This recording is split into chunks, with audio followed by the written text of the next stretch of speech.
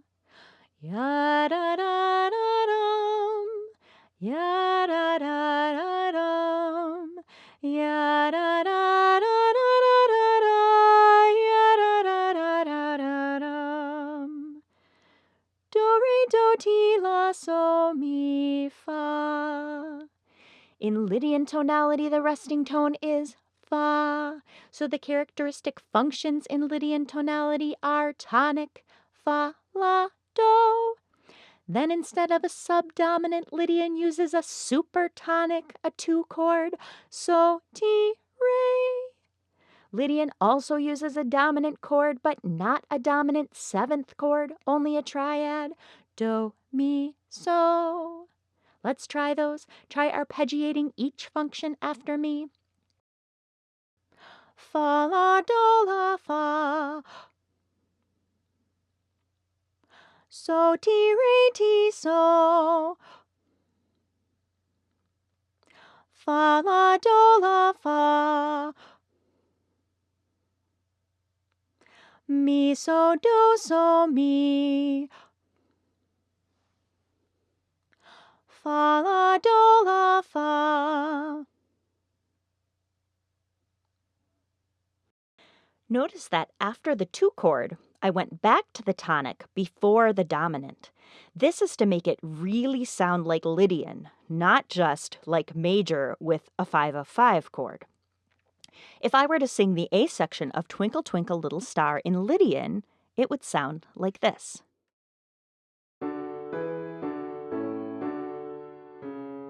Do, do, do, do, do, do, do, do, do, do, do, do, do.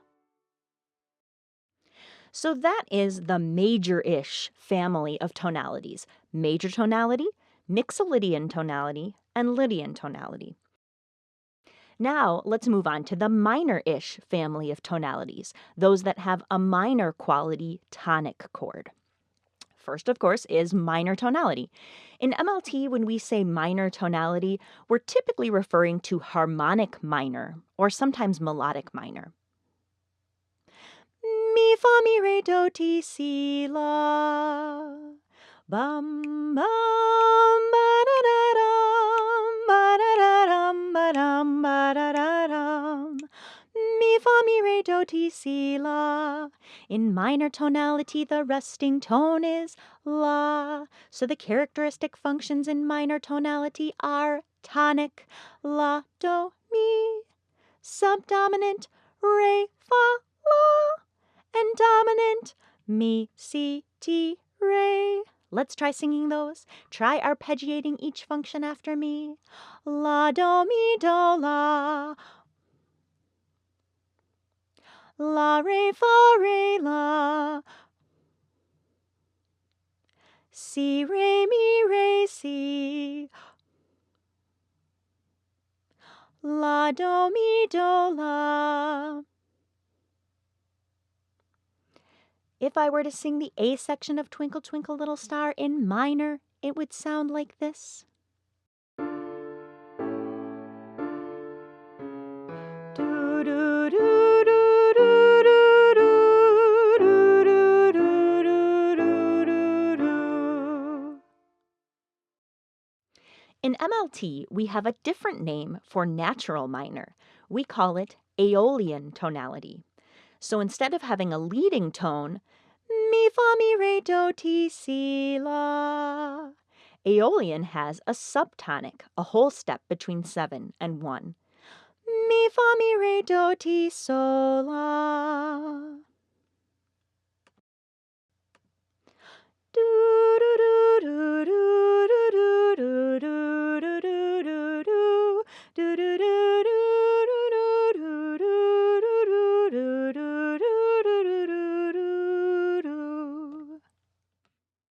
Like minor tonality, the resting tone is La, and the characteristic functions in Aeolian tonality include tonic, La, Do, Mi, and subdominant, Re, Fa, La.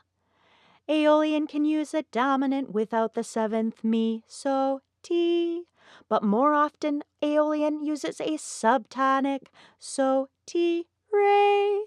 Let's try arpeggiating the tonic, subdominant, and subtonic. Try after me. La, do, mi, do, la. La, re, fa, re, la. So, ti, re, ti, so. La, do, mi, do, la.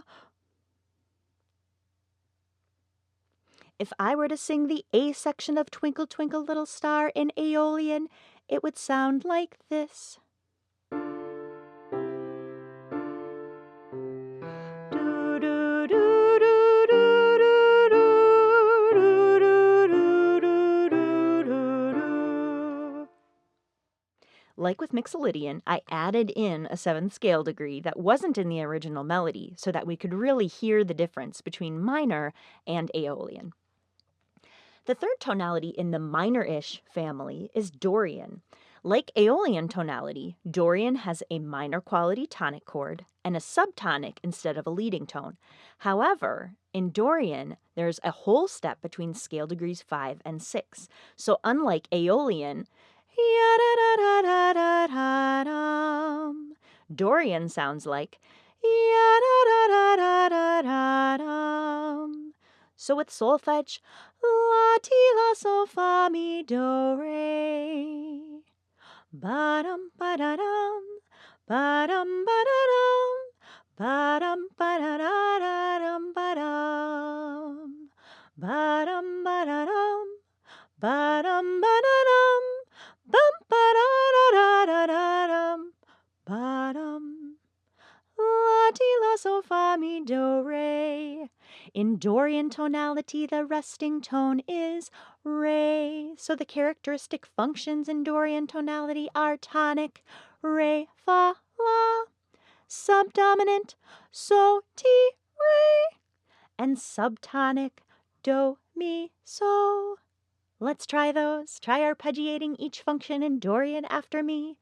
Re, Fa, La, Fa, Re. Re, so, ti, so, re. Do, mi, so, mi, do. Re, fa, la, fa, re. If I were to sing the A section of Twinkle, Twinkle, Little Star in Dorian, it would sound like this. Do, do, do, do, do, do, do, do, do, do, do, do. Next we have Phrygian tonality.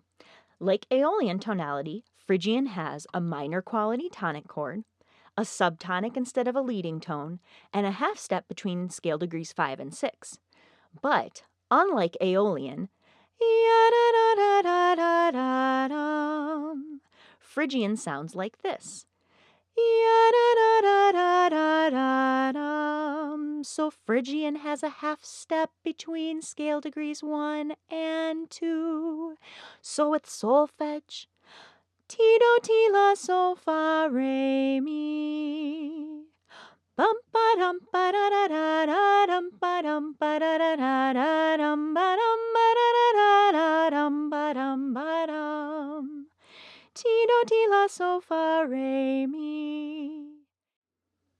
In Phrygian tonality, the resting tone is Mi. So the characteristic functions in Phrygian tonality are the tonic chord, Mi, So, Ti.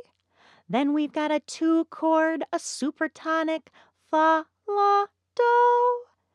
and a subtonic re, fa, la. Let's try those. Try arpeggiating each function in Phrygian after me. Mi, so, ti, so, mi. Fa, la, do, la, fa. Re, fa, la, fa, re. Mi, so, ti, so, mi. If I were to sing the A section of Twinkle, Twinkle, Little Star in Phrygian, it would sound like this.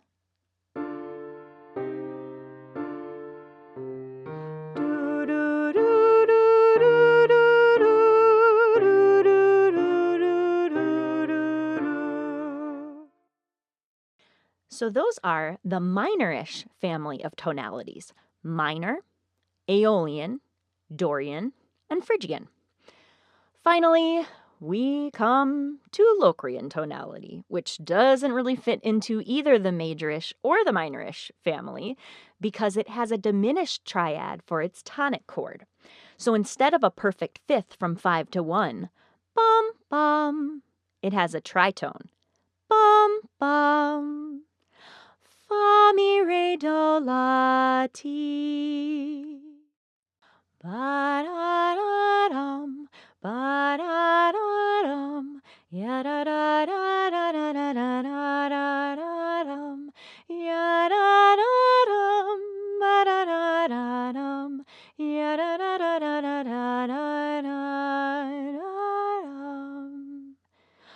Fa, mi, re, do, la, ti. In Locrian tonality, the resting tone is T. So the characteristic functions in Locrian tonality are tonic Ti, Re, Fa, and subtonic La, Do, Mi. In addition, Locrian also uses the 3-chord or the mediant function Re, Fa, La. Let's try those. Try arpeggiating each function in Locrian after me. Ti, re, fa, re, ti. Re, fa, la, fa, re. Ti, re, fa, re, ti. La, do, mi, do, la. Ti, re, fa, re, ti. If I were to sing the A section of Twinkle, Twinkle, Little Star in Locrian, it would sound like this.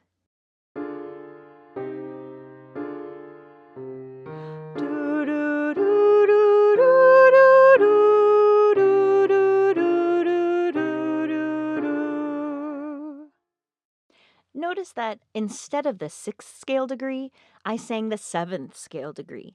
This is because we typically try to avoid the 6th scale degree in Locrian. Since Locrian lacks the solid grounding of the perfect fifth in the tonic chord and instead has that diminished tonic chord, it already sounds unstable. So if we hear the 6th scale degree, which is so, it often makes us want to audiate do as the resting tone. So we, for that reason, typically try to avoid that 6th scale degree in Locrian. All right, those are the tonalities we use most frequently in MLT-based instruction: major, Mixolydian, Lydian, minor, Aeolian, Dorian, Phrygian, and Locrian. Now, these are not the only tonalities that exist, but they're the ones most frequently encountered in MLT-based instruction, at least in the United States. Once you start developing your audiation in each of these tonalities, you might find it fun to start trying to identify the tonality of the music you hear in your daily life. You might try to figure out the tonality of a song that you're listening to, or the theme song of your favorite TV show, or maybe even the theme song for this podcast. If you'd like to start trying to identify the tonality of the music you're hearing, but aren't sure how to do it, here are some steps you could take. First, you need to figure out where the resting tone is. What pitch are you audiating as home? After listening to the music for a few seconds, try to hum the resting tone. Next, see if you can sing the tonic triad just on bum. Does it sound more like major or more like minor? That will narrow down the possibilities to either the major-ish family or the minor-ish family. Finally, listen for scale degrees that might be characteristic tones. For example, if you know the tonality is in the major-ish family, you might listen in for the 7th scale degree to see if it's a leading tone or a subtonic. If it's a subtonic, then the music is probably in mixolydian. If you know the tonality is in the minor-ish family, you might listen for the 7th scale degree to see if it's a leading tone or a subtonic. If it's a subtonic, you might then listen for the 6th scale degree to see if it's raised or not. If it's not, you might listen for the 2nd scale degree to see if it's lowered. If it is, then it's probably in Phrygian tonality. So, let's try it with a recording. First, we need to find the resting tone. Can you hum it? There it is. Now let's try to arpeggiate the tonic triad on bum. Ready? Bum, bum, bum. Does it sound more like major or more like minor? More like minor. Now let's listen for those characteristic tones. Let's listen for scale degree 7. Is it a leading tone? Ba-da-dum. Or a subtonic? Ba-da-dum. It's a subtonic. So now let's listen for scale degree 6. Is it ba-da-dum or ba-da-dum? It's ba-da-dum, a half step between 5 and 6. So the theme song for this podcast is in Aeolian tonality. For those of you who like to visualize things, I've thrown together a little flow chart to guide you through the process for figuring out the tonality you're hearing. I'll link to that in the show notes. But remember, this is not how we would teach students to audiate and recognize the tonalities, because this requires knowledge of music theory. I want to re-emphasize that developing audiation in various tonalities should not begin with theoretical explanations. As I discussed in episode 3 on sequential music learning, audiation development should start with listening and performing by ear long before reading and writing notation and subsequent theoretical explanations. So please, please, please don't introduce your students to tonalities by explaining them or showing the notation. Instead, just sing to your students songs in the different tonalities. Teach them to sing songs in the different tonalities. When you're singing a song, have the students sing the resting tone in that tonality on a neutral syllable. Have them listen to an echotonal patterns in that tonality on neutral syllables. Teach them to sing simple bass lines to tunes by rote. All of these things will help build your students' audiation in the different tonalities, which will provide the readiness to learn to label and sing solfege in the different tonalities later on, and then much later, the theoretical explanations behind the different tonalities. I used music theory to compare the different tonalities in this episode because I'm assuming you have prior experience with music theory. Or another way of looking at it is that we have music theory baggage. For years, many of us have learned music through our eyes, through notation and theory, and not through our ears. We will never know what it's like to be truly immersed in the sounds of music and to learn to audiate in the different tonalities using only our ears and audiation without the baggage of notation and theory. But we can provide that experience for our students. Rather than boring or confusing them with theoretical explanations of the different tonalities, we can simply provide a rich musical environment in which students can be immersed in and acculturated to all the different tonalities and then gradually learn to audiate them. As you've been listening to this overview of tonalities, you may have been wondering, why does this matter for my students? I didn't learn about this stuff until I was a college music major. My answer is that it matters because the broader and richer the musical repertoire to which we expose our students, the better they will learn to audiate. Music learning begins with building a broad musical listening vocabulary from a young age. Just as there is research suggesting that young children who are exposed to more words develop richer speaking vocabularies, exposure to a wide variety of tonalities can help enrich our students' musical vocabularies. Not only does exposure help students learn to audiate in these tonalities and increase their future understanding and skill in these tonalities, but it also helps students better understand and audiate in the more common tonalities as well. This is because we learn what something is by learning what it's not. If all students hear is major tonality, they won't develop as rich an understanding of what major tonality is as they would if they were also exposed to music in other tonalities. For this reason, it is important to expose young children to a variety of tonalities and meters as early as possible. If you're looking for resources for tunes in different tonalities, GIA has some great ones. There's the book Music Play, which comes with a CD of all the songs and chants in it. There's Experimental Songs and Chants, which is just a little book full of songs and chants without words in different tonalities and meters. Also, on my website, there's a page I put together on the different tonalities that includes a handout with more examples of tunes, as well as links to recorded music in the different tonalities. Finally, I've started, as I've been sitting around at home, stuck inside, I've started a crowdsourced list of recorded music in various tonalities. I've gotten it started with a list of around 15 to 20 recordings, which anyone with the link can view and add to. I'll put that link in the show notes, so please feel free to add your own favorite songs in different tonalities to this list. So that's it for today's episode, A Taste of Tonalities. I'm hoping to do some future musicianship episodes that will be aimed to help you develop your audiation and musicianship skills in each of the various tonalities, so stay tuned for that. In the next episode, we'll look at rhythmic context and run through Gordon's classifications for different meters. Before we go, though, just one more reminder about the GIML webinar I'll be presenting on Saturday, April 4th at 9 a.m. to noon Eastern Time. If you want to know more, the link's in the show notes. And finally, don't forget to enter to win our giveaway for a free copy of Eric Bluestein's book, The Ways Children Learn Music, for yourself or a colleague by sharing this podcast on Facebook, Twitter, or Instagram, and add the hashtags Everyday Musicality Podcast and GIA Publications. In the meantime, if you have questions, comments, or suggestions for future episodes, please get in touch. You can email me or send me a voice memo at everydaymusicality@gmail.com. I would love to hear from you. Thanks for listening, and let's keep musicking every day.